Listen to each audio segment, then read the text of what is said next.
Alhamdulillah nahmaduhu wa nasta'inuhu wa nastaghfiruh wa na'udzu billah min syururi anfusina wa sayyiati a'malina man yahdihillahu fala mudilla lah wa man yudlil fala hadiya lah.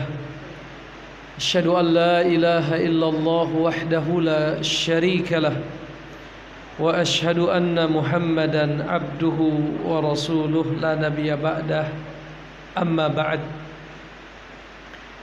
Saudara-saudaraku sekalian, bapak-bapak jamaah salat maghrib Masjid Nurul Falah yang mudah-mudahan diberkahi oleh Allah Subhanahu wa taala. Melanjutkan pembacaan ringkasan tafsir Ibnu Katsir. Di pertemuan yang lalu, para hadirin rahimakumullah, sudah kita bacakan perbedaan pendapat di kalangan para ulama terkait dengan basmalah bagian dari Al-Fatihah ataukah bukan. Tentunya para hadirin masih ingat ya, bahwasanya pendapat Malik imamnya Ahlul Madinah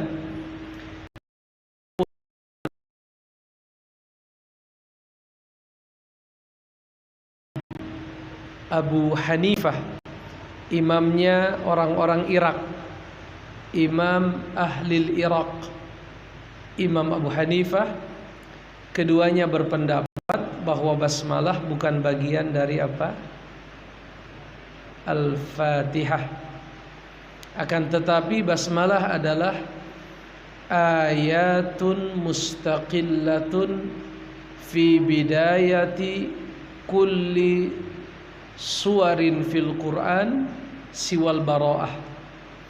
Akan tetapi basmalah adalah ayat tersendiri yang muncul di semua awal surat dalam Al-Quran kecuali surah apa? At-Taubah.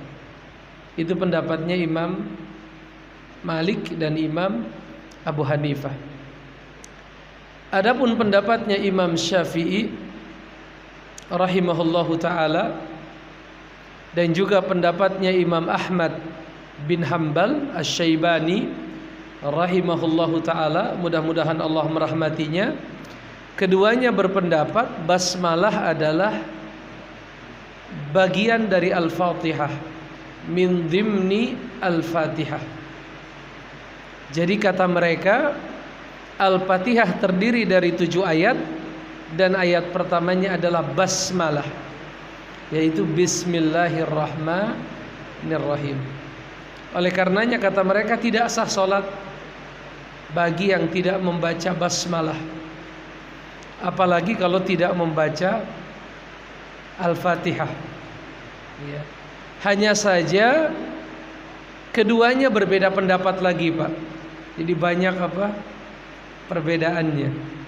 Keduanya berbeda pendapat terkait dengan menjaharkan atau mensirkan ketika membacanya di dalam salat. Kalau Imam Asy-Syafi'i rahimahullahu taala cenderung kepada riwayat yang mensirkan. Berarti bacanya apa tuh? Imam Syafi'i mohon maaf, jahar. Imam Syafi'i apa? Jahar. Adapun Imam Ahmad cenderung kepada pendapat yang mengatakan apa? Sir. Jadi baik Syafi'i ataupun Hambali, keduanya sepakat mengatakan basmalah adalah apa? Bagian dari Al-Fatihah dan juga bagian dari semua surah yang ada di dalam Al-Quran, kecuali surah apa tadi? At-Taubah. Sebagaimana mereka tidak berdebat, imam yang 4 tidak berdebat bahwa basmalah adalah bagian dari surat An-Naml. Itu tidak ada perdebatan ya. Yaitu firman Allah tabaraka wa taala, innahu min Sulaiman wa innahu bismillahirrahmanirrahim. Tidak ada perdebatan di kalangan para ulama bahwa basmalah adalah bagian dari apa? Surat An-Naml. Jadi di An-Naml itu basmalahnya 2 kali ya. Satu di permulaan surat muncul bismillahirrahmanirrahim, lalu muncul lagi di mana? Di tengah, yaitu firman Allah, innahu min Sulaiman wa innahu bismillahirrahmanirrahim. Itu sudah kita bahas, dalil-dalilnya pun sudah kita bacakan di kesempatan yang lalu. Sekarang jamaah sekalian, di waktu yang baik ini, saat turun hujan, turun rahmat Allah Subhanahu wa taala, Allahumma shayyiban nafi'an. Ya Allah, turunkan untuk kami hujan yang mendatangkan manfaat dan jauhkan kami dari musibah, mara bahaya, bencana dan lain sebagainya. Kita ingin membahas satu pasal terkait dengan keutamaan basmalah. Jadi ada keutamaan Al-Fatihah khusus, ada keutamaan basmalah. Jelas ya? Jadi basmalah memiliki keutamaan tersendiri. Dia bagian dari Al-Fatihah, punya keutamaan. Tetapi dia sebagai satu ayat yang begitu mulia, dia memiliki keutamaan sendiri yang lepas dari keutamaan surah Al-Fatihah. Apa keutamaannya? Tentunya para jamaah pernah mendengar keutamaannya. Bahwasanya di antara keutamaan basmalah ini, barang siapa yang berjalan kemudian dia terpeleset, atau dia tergelincir, atau dia jatuh, ya, atau dia istilah lain tersandung, ya, kemudian dia membaca bismillah, maka setan yang menertawakannya akan menjadi menjadi kecil, ya, kadzubab. Saking kecilnya itu seperti seperti lalat. Seperti lalat. Tetapi kalau kita tersandung dan kita mengucapkan lapas yang lain selain basmalah, orang bilang latah atau apa namanya? Apalagi yang diucapkan adalah kalimat-kalimat yang tidak pantas diucapkan, maka setan akan tertawa dan dia menjadi besar sambil dia memandang rendah manusia. Ini kan keutamaan, Pak. Ya. Dan tentunya banyak keutamaan yang lain. Misalnya apa, Pak? Mendatangkan keberkahan, betul tidak? Membaca basmalah itu mendatangkan apa? Pernah dengar hadisnya? Rasul berkata, kullu amalin dzibalin la yubda'u fihi bi bismillahirrahmanirrahim fahuwa aqta. Setiap amal ibadah, setiap amal kebaikan yang tidak dimulai dengan bismillah, maka dia terputus. Terputus dari apa? Keberkahan. Oleh karenanya makan kita baca bismillah, masuk masjid kita baca bismillah, keluar rumah bismillah, masuk rumah bismillah, ya. Bahkan mohon maaf, nanti kita baca mendatangi istri pun baca bismillah. Karena di antara keberkahan bismillah, kata Nabi, barang siapa yang mendatangi istrinya kemudian dia membaca bismillah lalu dilanjutkan dengan Allahumma. Sudah hafal semua apa sudah lupa? Tentunya masih hafal ya. Bismillah, Allahumma jannibna syaitana wa jannibis syaitana ma razaqtana. Bismillah, dengan menyebut nama Allah. Ya Allah, jauhkan kami dari setan dan jauhkan anak yang kau anugerahkan kepada kami dari setan. Niscaya kalau seandainya setelah berjima itu ditakdirkan lahirnya seorang anak, maka anak itu dijauhkan dari apa? Setan. Padilahnya banyak tidak Pak? Dalam riwayat, barang siapa yang masuk ke kamar kecil, ke kamar mandi, ke toilet, sebelum dia masuk dia membaca bismillah, lalu dilanjutkan dengan apa? Allahumma inni a'udzubika minal khubuthi wal khaba'ith, niscaya ditutuplah auratnya dari pandangan jin. Ditutup apa? Auratnya, mohon maaf, kemaluannya ditutup dari pandangan apa? Jin. Jadi banyak tidak Pak keutamaannya? Banyak. Ya.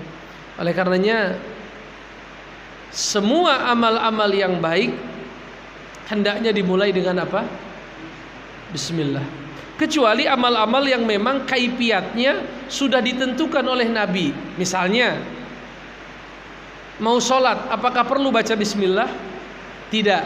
Tapi yang ada takbiratul ihram, kan begitu. Jelas ya? Tidak perlu Bapak Bismillahirrahmanirrahim, Allah. Tidak. Apakah ada yang melakukan seperti itu? Ada. Tidak perlu. Karena Nabi berkata, "Shallu kama ra'aitumuni usolli." Salatlah seperti kalian melihatku salat. Atau yang umum di masyarakat, termasuk saya kadang suka melakukan, sebelum mengucapkan salam bismillah dulu. Bismillah, Bismillahirrahmanirrahim, Assalamualaikum. Padahal tidak perlu mengucapkan salam, itu tidak perlu dimulai dengan apa? Makanya Bapak lihat orang Arab nggak ada itu Pak. Saya banyak berinteraksi dengan orang Arab karena saya kuliah di sana. Saya belum pernah mendengar ada seorang syekh Bismillahirrahmanirrahim, Assalamualaikum. Langsung saja Pak, Assalamualaikum warahmatullahi wabarakatuh. Itu namanya tahiyatu ahlil Islam. Sapaannya orang Islam. Lalu bagaimana Ustaz dengan bismillah ini? Jadi kebiasaan kita. Bahkan kadang lisan kita sudah apa namanya? Spontan. Bismillah, Assalamualaikum. Padahal tidak perlu ya. Rasulullah berkata, "Idza apa? Haqqul muslim ala muslim sittun. Idza laqitumuhu fasallimu ilaihi." Kalau kalian bertemu dengan mereka, ucapkan salam, bukan ucapkan apa? Basmalah, tapi ucapkan salam. Apakah basmalah bagian dari salam? Bukan. Basmalah ya basmalah, salam ya salam. Jelas? Jadi basmalah keutamaannya banyak atau tidak banyak? Sangat banyak. Ya.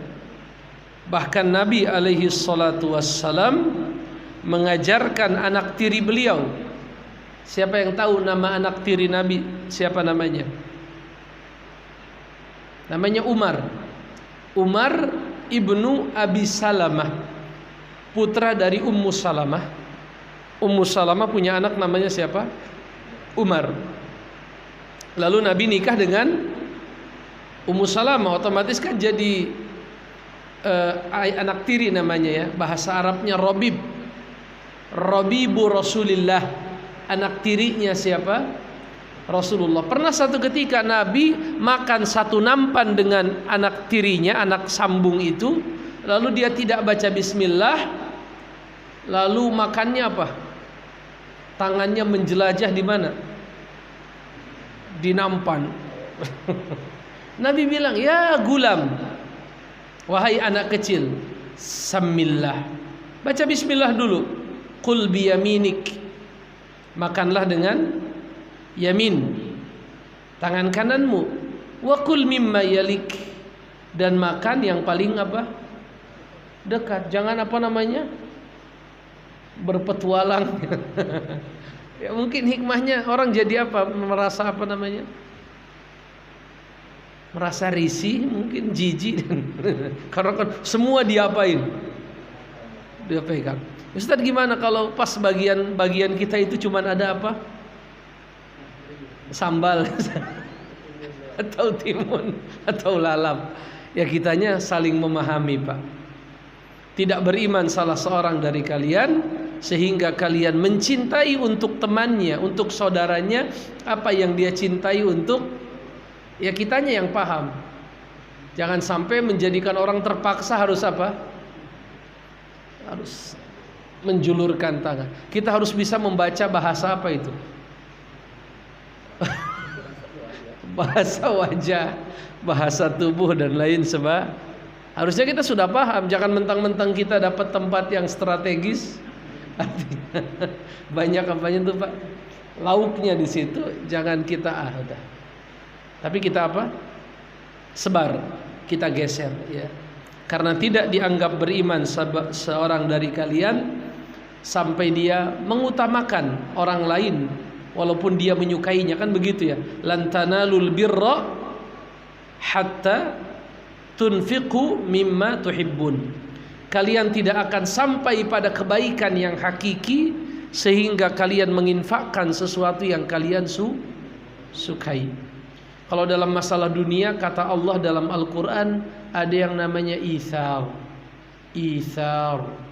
Wa yu'thiruna ala anfusihim walau kana bihim khasasah. Mereka memprioritaskan saudaranya walaupun mereka sendiri pengen. Itu keren tuh Pak. Itu namanya apa? Ithar. Ithar itu mendahulukan orang lain. Tapi itu dalam masalah dunia. Tapi kalau dalam masalah akhirat, fastabiqul khairat. Beda ya. Kalau masalah dunia, ithar. Saling mendahulukan orang lain. Tafaddal ya akhi. Tafaddal antum duluan. Itu masalah apa? Dunia. Tapi kalau masalah akhirat, apa contohnya? Ada yang kosong di saf yang depan. Ya. Apakah saya boleh persilahkan? Enggak. Kecuali kalau saya kenal dia sebagai hafiz Quran, atau saya kenal dia sebagai wali kota, atau saya kenal dia sebagai pejabat yang dihargai, enggak ada masalah. Saya katakan tafaddal, anta aula. Ya, bahkan kalau ada seorang gubernur datang ke masjid ini, dia berhak untuk maju menjadi imam tanpa seizin imam tetap. Baik itu presiden atau gubernur atau wali kota dan semua tingkatan. Dia boleh masuk ke wilayah kekuasaan dia, lalu dia maju jadi imam tanpa minta izin ke siapa? Ke imam tetap di tempat tersebut. Karena memang dia seorang pemimpin. Cuma kalau zaman sekarang susah kan? Pemimpin yang mau jadi imam sholat. Karena terjadi perubahan. Yang saya sering bilang, kalau zaman dulu umaro adalah ulama. Umaro adalah ulama. Ulama adalah umaro. Tapi kita impor produk barat yang namanya sekularisme. Kita impor produk barat yang namanya apa? Sekularisme. Sehingga agama tidak lagi dijadikan ukuran apa? Kepantasan untuk memimpin. Betul tidak Pak? Mayoritas masyarakat Indonesia tidak menjadikan agama sebagai ukuran. Dan itu suka tidak suka, itulah kenyataan hari ini. Dan itu bagian dari produk dari mana Pak? Sekularisme yang datang dari barat. Padahal dalam Islam nggak begitu. Ya, orang-orang yang berilmu, orang-orang yang alim, merekalah yang paling berhak untuk apa? Maju, menempati posisi-posisi yang apa? Strategis, pengambil kebijakan. Tapi ya tadi bergeser, terjadi pergeseran. Kita mungkin dalam hal itu kalah dalam perang Pak? Ghazwul fikr, perang pemikiran. Dan itu PR kita bersama, membangkitkan kesadaran umat bahwa yang berhak menjadi kepemimpinan, ukuran yang paling pertama adalah apa? Agamanya. Yang kedua kekuatannya. Dalam Al-Quran dikatakan qawiyul amin. Qawiyul amin, yang kuat lagi terpercaya. Kuat dalam arti secara fisik, syukur-syukur secara finansial, kuat juga. Artinya dia sudah selesai dengan apa? Urusan dirinya. Sekarang banyak orang yang jadi pejabat belum selesai dengan apa? Jadi pengen cepat apa namanya? Balik modal. Seminggu setelah menjabat apa Pak? Tangkap. Jelas jamaah sekalian? Baik.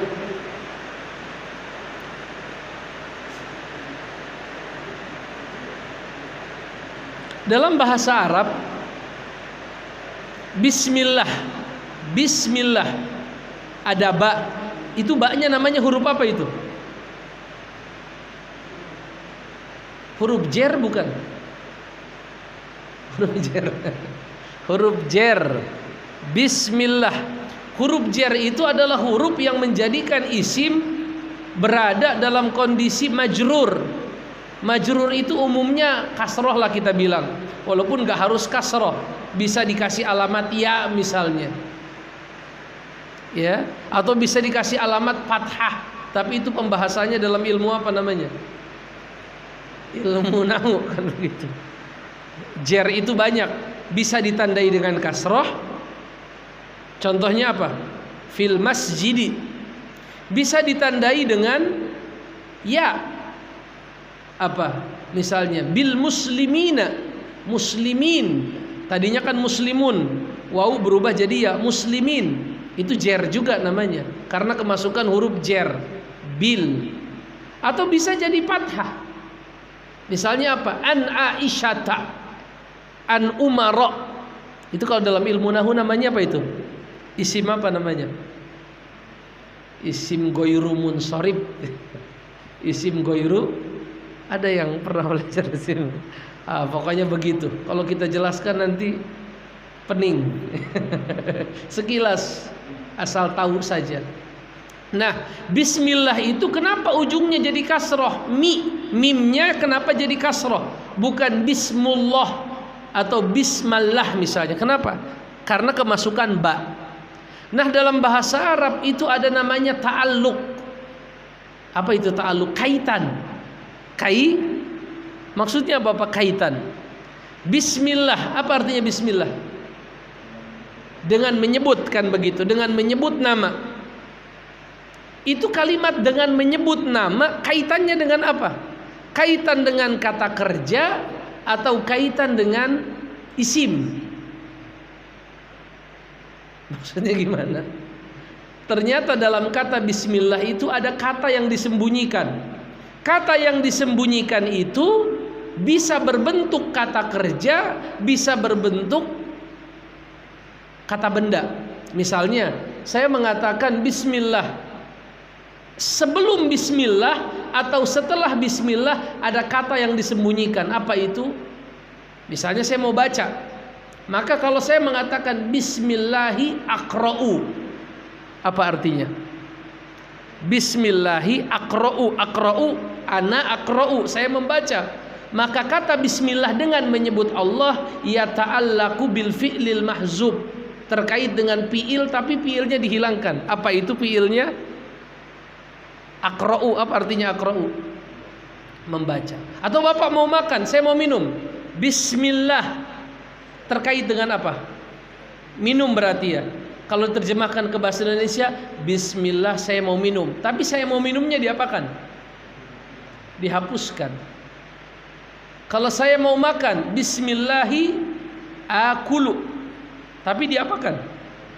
Dihilangkan. Dan terkadang ya, bismillah atau apa tadi? Isim apa namanya? Jar majrur, kaitannya dengan isim. Misalnya bismillahi majreha. Apa itu artinya bismillahi majreha? majreha wa mursaha. Inna rabbi laghafurun rahim. Apa artinya bismillahi majreha? Majreha itu isim atau fiil? Isim, bukan fiil. Artinya berlayar, layar, berlayar. Majreha sandar. Bismillah ketika berlayar dan ketika bersandar. Artinya setelah bismillah itu bisa yang muncul adalah kata fiil, bisa juga yang muncul kata isim. Kok ada pembahasan begitu? Di sini Ibnu Katsir membahas itu, tapi kita singkat, tidak terlalu kita dalami ya, menghindari pening. Ustadz, saya pengen pelajari yang begitu-begitu ya. Pelajari bahasa Arab, pelajari bahasa. Makanya kata orang kalau ingin belajar tafsir kan harus punya kelengkapan ilmu ilmu alat Pak ya. Salah satunya yang sangat dibutuhkan adalah ilmu nahu atau gramatika bahasa. Itu penting sebelum kita membaca kitab tafsir. Kemudian beliau akan menjelaskan kepada kita makna lafzil jalalati Allah. Apa sih arti lafaz jalalah Allah? Apa arti dari Allah? Selama ini kita tahu Ar-Rahman pengasih, Ar-Rahim penyayang. Tapi kalau ditanya Allah, mungkin kita berhenti sejenak. Apa ya artinya Allah dari sisi lafaz? Kalau dari sisi makna ya jelas Allah itu ya Rabb, Tuhan yang menciptakan alam semesta, Tuhan yang disembah itu ya Allah. Tapi secara bahasa apa artinya? Coba. Dikatakan di sini Allah adalah alamun. Alam apa itu? Isim alam. Nama. Allah adalah nama untuk Rabb. Rabb itu ya dia. Rabb itu bahasa kitanya apa Pak ya? Sering dipakai kata Tuhan. Sering dipakai kata apa? Tuhan. Nama untuk Tuhan. Walaupun Rabb secara pengertian syariat artinya yang maha mengurus. Rabbul alamin, yang mengurus alam semesta. Nama yang mengurus alam semesta itu adalah apa? Allah. Yuqalu, sebagian ulama berpendapat innahul ismul a'zam.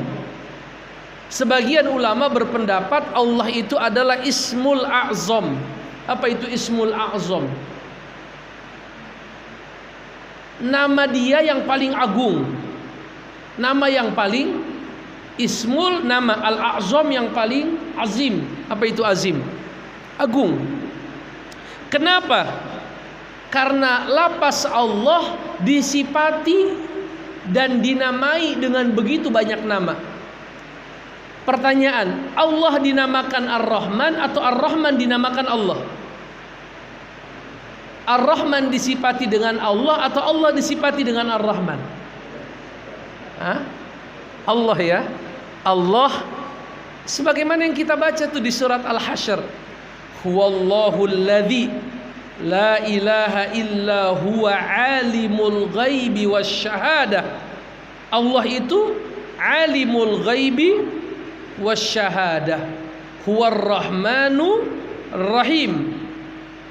Lalu huwar rahmanur rahim, al malikul qudusu salamu mu'minul muhaiminul azizul jabbar al mutakabbir. Subhanallahi amma yusyrikun. Huwallahul khaliqul bari'ul musawwiru lahu, milik Allah. Jadi Allah disifati dengan apa Pak? Dengan semua nama-nama dan sifat. Oleh karenanya sebagian ulama berpendapat Allah adalah ismul a'zam. Apa itu ismul a'zam? Nama yang paling agung, yang dia disifati dan tidak mensifati sifat. Dia disifati dan dia tidak mensifati sifat. Dia pemilik sifat dan dia pemilik nama. Jadi yang benar kita katakan Ar-Rahman huwallah, Ar-Rahimu huwallah, Al-Maliku huwallah, Al-Quddusu huwallah. Jelas Pak ya? Itu dia kata beliau. Ar-Rahman. Oleh karenanya dalam hadis apa kata Allah? Inna lillahi tis'atan wa tis'inasman. Inna lillahi apa artinya? Inna sesungguhnya lillahi Allah memiliki tis'atan 9 wa tis'ina 99 nama. Jadi Allah pemilik nama. Bukan nama-nama itu yang memiliki Allah, tapi Allah pemilik nama. Mi'atan illa wahidan, yaitu 100 kurang 1. Man ahsaha dakhalal jannah, siapa yang menghafalkannya dia pasti akan masuk surga.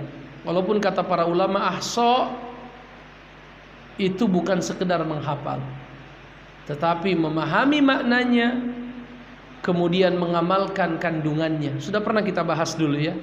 Misalnya kita ingin mengamalkan kandungan Al-Alim yang maha berilmu, bagaimana? Ya dengan begini Pak, mengkaji Al-Quran, belajar hadis Nabi, meramaikan majelis-majelis ilmu. Itu pengamalan dari apa? Al-Alim yang maha berilmu. Kita ingin mengamalkan apa? As-Sami' yang maha mendengar. Apa cara mengamalkannya? Jaga lisan. Jaga lisan, jangan sampai kita katakan kalimat yang enggak baik. Ya, karena Allah Maha itu pengamalannya. Allah itu Maha apa lagi misalnya? Assalam. Apa assalam? Selamat, Maha menyelamatkan. Maka berusahalah kalau orang di sisi kita dia selamat, kan begitu ya? Selamat dari lisan dan tangan. Al-muslimu man salimal muslimuna min lisanihi wa yadihi. Orang Islam yang sebenarnya itu yaitu orang Islam yang selamat saudaranya dari apa? Dari lisan dan itu pengamalannya. Dan banyak. Allah itu yang maha memaafkan, maka kita berusaha memaafkan apa kesalahan manusia. Allah itu maha apa lagi? Maha memberi. Maka kita pun berusaha bersifat apa? Memberi. Ya, karim. Karim itu apa? Mulia alias dermawan. Baik. Berapa menit lagi sebelum Isya? 4 menit. 8 menit. Kita tanya jawab. Baik.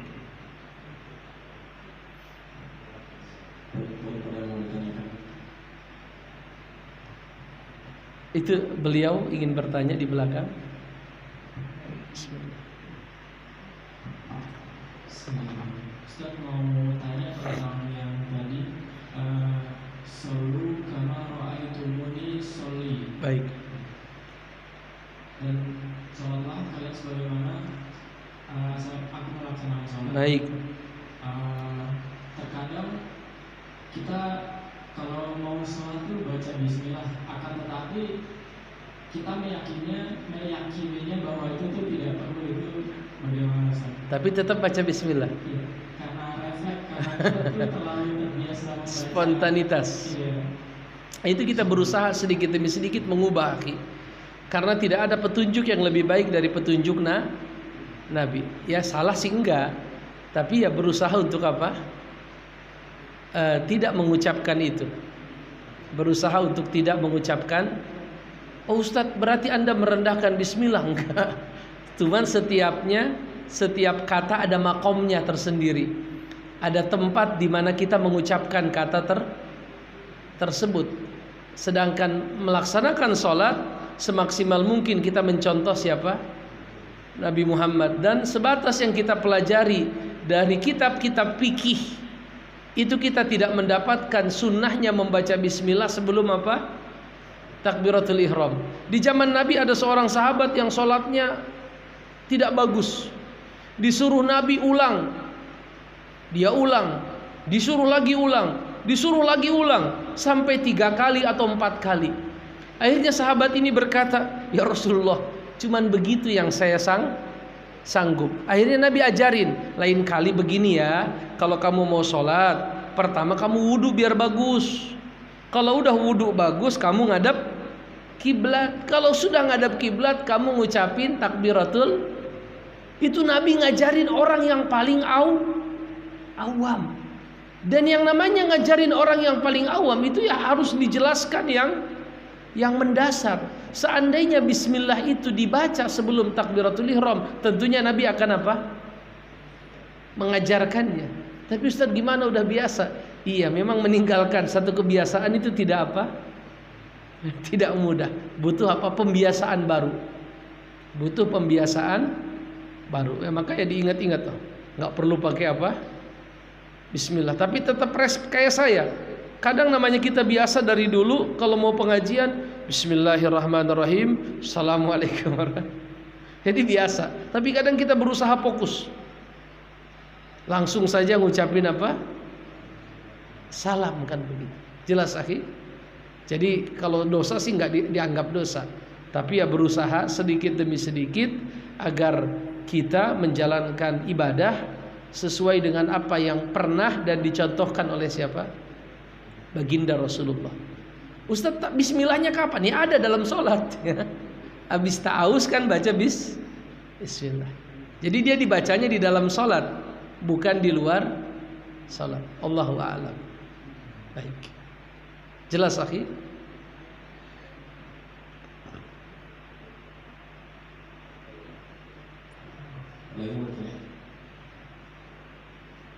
Iya, silakan.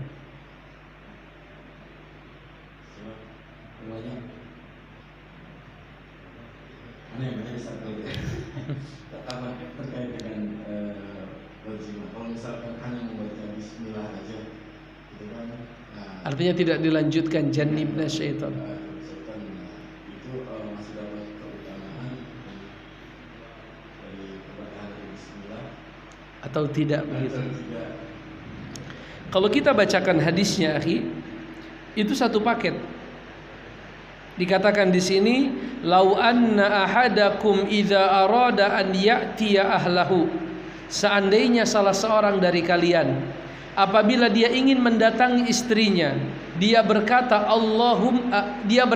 bismillah, Allahumma jannibna syaitana wa jannibis syaitana ma razaqtana. Kalau kita lihat dari teks hadisnya, satu paket. Satu paket.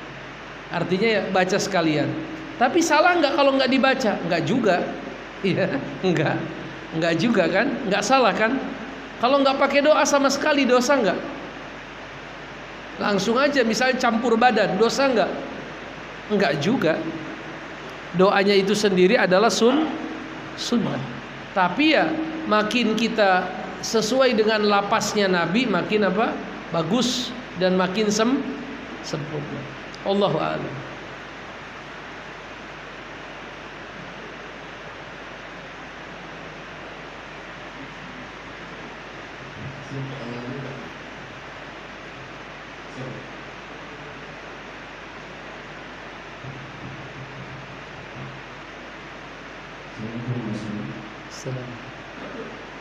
Berarti kalau saya pernah yang sering kali saya kalau saya sholat di atas hari Salat di mana Pak? di atas hari Antasari. Itu imamnya selalu membaca apa Anas awal sebelum takbir. Kalau saya sampai selesai baru kadang-kadang out di awal itu berarti sambil tidak ada ya maksudnya. Yang saya tahu tidak ada. Membaca An-Nas sebelum takbiratul ihram itu saya tidak tahu ada contohnya baik dari Nabi ataupun dari Khulafaur Rasyidin. Saya tidak tahu. Dan ibadah semaksimal mungkin kita mengikuti siapa? Rasulullah. Shallu kama ra'aitumuni usalli. Sebagian orang berkata, tapi kan itu baik. Tentunya ya, baik itu kan berbeda antara kita baik itu Pak. Ya, baik menurut kita itu berbeda-beda. yang di dalam masjid ini berbeda dalam menilai kebaikan. Kalau kebaikan itu dikembalikan kepada kita, relatif sekali, macam-macam pendapatnya. Oleh karenanya, kalaupun pendapat manusia harus dijadikan sebagai pendapat, maka tidak ada yang lebih pantas dibandingkan para sahabat. Karena mereka lah orang-orang yang dipilih oleh. Kalau seandainya ya pendapat manusia bisa dijadikan penguat dalam masalah agama, maka itu adalah para sahabat. Artinya kalaupun kita nggak nemu dalilnya di Quran atau di hadis, ya cari perbuatan para sahabat. Karena Nabi berkata apa? Alaikum bisunnati wa sunnatil khulafa ar-rasyidin.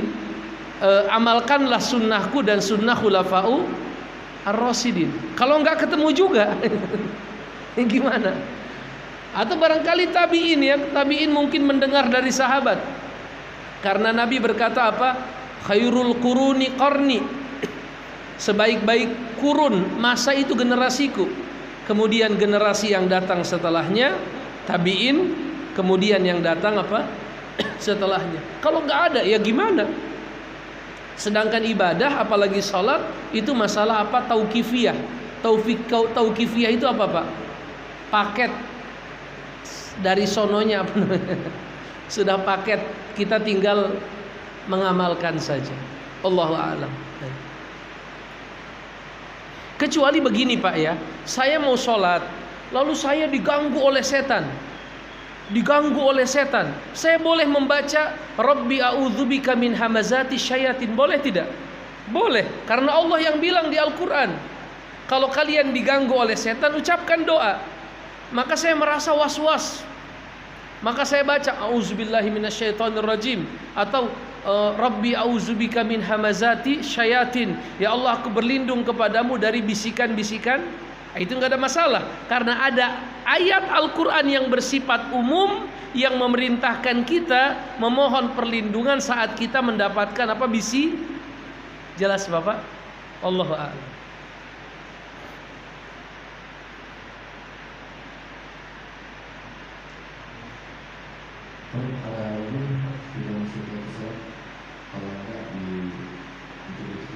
Sudah ya, baik. Sudah masuk Isya.